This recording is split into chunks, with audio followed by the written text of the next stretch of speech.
अस्सलाम वालेकुम दोस्तों, आप कैसे हैं। उम्मीद करता हूँ आप सब खैरियत से होंगे।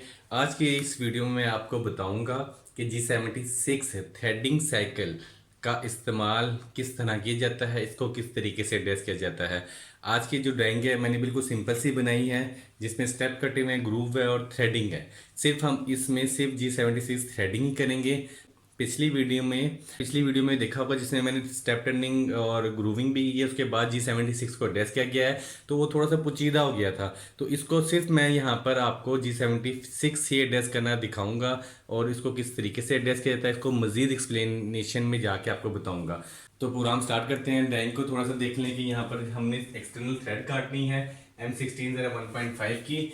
G76 भी थ्रेड साइकिल है और G92 भी थ्रेड साइकिल है। दोनों साइकिल से अगर थ्रेड काटे जाए तो थ्रेड की जो आउटपुट होगी वो सेम होगी, बिल्कुल परफेक्ट होगी, कोई इसमें चेंजिंग नहीं होगी आउटपुट में। लेकिन इसको एडजस्ट करने का मेथड थोड़ा सा चेंज है। तो सबसे पहले जो बात करते हैं G92 की, वो आप उम्मीद है कि आप काटना सीख गए होंगे। बड़ा सिंपल सा मेथड है, ये थोड़ा सा टिपिकल चला जाता है, इसलिए इसको मैंने एंड पे रखा था। तो प्रोग्राम स्टार्ट करते हैं। G96 के साथ ड्रेस कैसे किया जाता है। तो G96 के साथ मैं अपनी जो थ्रेडिंग टूल हो टूल रेफरेंस करना चाह रहा हूँ। सबसे पहले G00 के साथ मैं X16.0 Z1.0 एंडोग्ला, उसके बाद G76 threading cycle P Q R एंडोग्लॉक G76 X Z P Q और साथ फीड उसकी वही 1.5 क्या जो आपकी ये पिच है। तो इस तरह G76 को एड्रेस किया जाता है। ये थोड़ा सा पुचीदा हो जाता है G92 के मुकाबले में, लेकिन थ्रेड उससे भी काटी जा सकती है, इससे भी काटी जा सकती है। इसको बताने का मकसद सिर्फ इतना है कि अगर आपको G92 साइकिल नहीं समझ आई तो ये समझ लेगा, ये समझ नहीं आई तो आप G92 में थ्रेड काट सकते हैं। बाज़ दफ़ा ऐसा होता है कि कोई मशीन G92 को एक्सेप्ट करती है, कोई G96 को एक्सेप्ट करती है, तो दोनों मेथड से आपको थ्रेड काटनी आनी चाहिए। तो P के साथ हम 6 वैल्यू लिखते हैं। फर्स्ट मैं लिखता हूँ, फर्स्ट जो 2 लिख रहा हूँ यहाँ पर मैं, जो P के साथ फर्स्ट दो डिजिट हैं वो शो करते हैं फिनिश पाथ को। फिनिशिंग पाथ क्या कि जब मैंने आपको G92 में क्या करते हैं कि हम जब X में अपने डीप कंप्लीट करने के बाद 2-3 दफा लास्ट जो आपकी डाया होता है उस पर चलाते रहे टूल को। ये वही चीज है कि आपका जो टूल है लास्ट में 2-3 दफा इस तरह उस पर चल जाए, जो वैल्यू आप इधर लिखेंगे मशीन उतनी दफा लास्ट में फिनिशिंग के लिए वहां पर उसको चला देगी। आगे जो हम यहाँ पर लिखने हैं 00। अब ये जो डिजिट यूज हो रहे हैं वो इस्तेमाल होते हैं रिलीफ एंगल के लिए। रिलीफ एंगल के आप जब आपकी थ्रेड कट रही है, जब आप यहाँ पर काट रहे हैं तो आपके टूल को थोड़ा सा आगे जाने के लिए थोड़ी सी रिलीफ चाहिए। तो यहाँ पर अगर आप कुछ एंगल देना चाहते हैं तो वो यहाँ पर आप लिख सकते हैं। इस वक्त यहाँ पर मैंने ग्रूव काटा हुआ तो इसलिए यहाँ पर हमने कोई रिलीफ एंगल नहीं देना चाहते टूल को, तो हम यहाँ पर 0-0 कर देते। लेकिन ये लिखना आपके लिए जरूरी होता है क्योंकि साइकिल को ड्रेस करने का मेथड ही यही है। आगे फिर 2 डिजिट इस्तेमाल किए जाते हैं 60। यहाँ पर क्या होता है टूल का एंगल, ये टूल एंगल को शो करते हैं कि आप जो थ्रेड काटे हैं वो कितने एंगल पे आपकी टिप या इंसर्ट। क्यू में हम यहाँ पर 150 लिख लेते हैं। क्यू में होता क्या हमारा डेप्थ ऑफ कट।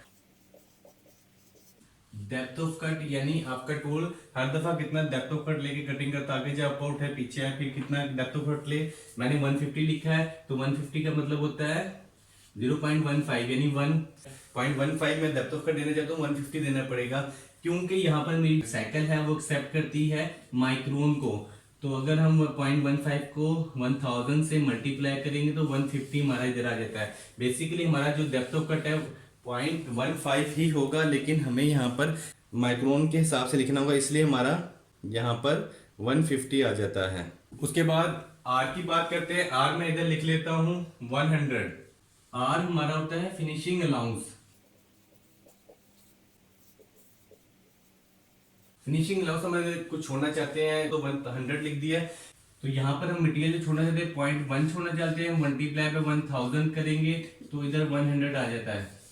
यानी ये भी हमारा जो पॉइंट बेसिकली जो हमारा कट होगा .1 का होगा फिनिशिंग के लिए, लेकिन उसको हम माइक्रोन में लिखने के लिए 1000 से मल्टीप्लाई करेंगे तो जो वैल्यू आएगी वो हम आर में लिखेंगे। उसके बाद G70 से एक्स हमारा इनर डाया होता है। इनर डाया कौन सा, जहां पर आपकी ये थ्रेड ये आपका डाया इनर होगा, ठीक है। ये डाया कितना है, हम उसको फार्मूले से निकाल सकते हैं। हमारे पास 16 तो आउटर डाया अवेलेबल है, यानी ये वाला डाया जो है वो हमारे पास 16 मिलीमीटर है। इनर डाया हमारे पास नहीं है। इनर डाया कैसे निकालेंगे कि हमारे पास जो पिच है, इनर डाया निकालने के लिए हम क्या करते हैं 0.61413 मल्टीप्लाई बाय, हम मल्टीप्लाई करते हैं पिच से 1.5, तो हमारे पास आता है 0.912 इधर आएगा 0.912, तो हम इसको यानी सिंपल में 0.912 मल्टीप्लाई बाय 2 करेंगे तो 1.84 आ जाता है। तो हमारे पास 1.84 आ जाता है, तो 16 में आउटर डाय में से हम 1.84 माइनस कर देंगे तो हमारे पास इनर डाय 14.15 आ जाता है। तो इनर डाय हमारे पास 14.15 आ जाता है, तो यहाँ पर हम इनर डाया 14.15 इधर लिख देंगे। क्लियर। उसके बाद यानी x हम इधर लिख लेते हैं इनर डाया 14.15। जी में हमारी टोटल लेंथ जहां तक हम थ्रेड काटे 25, यानी जी हमारी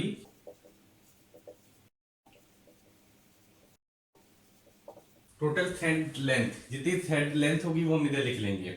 उसके बाद पी आता है, पी हमारा होता है थ्रेड डीप, थ्रेड डेप्थ।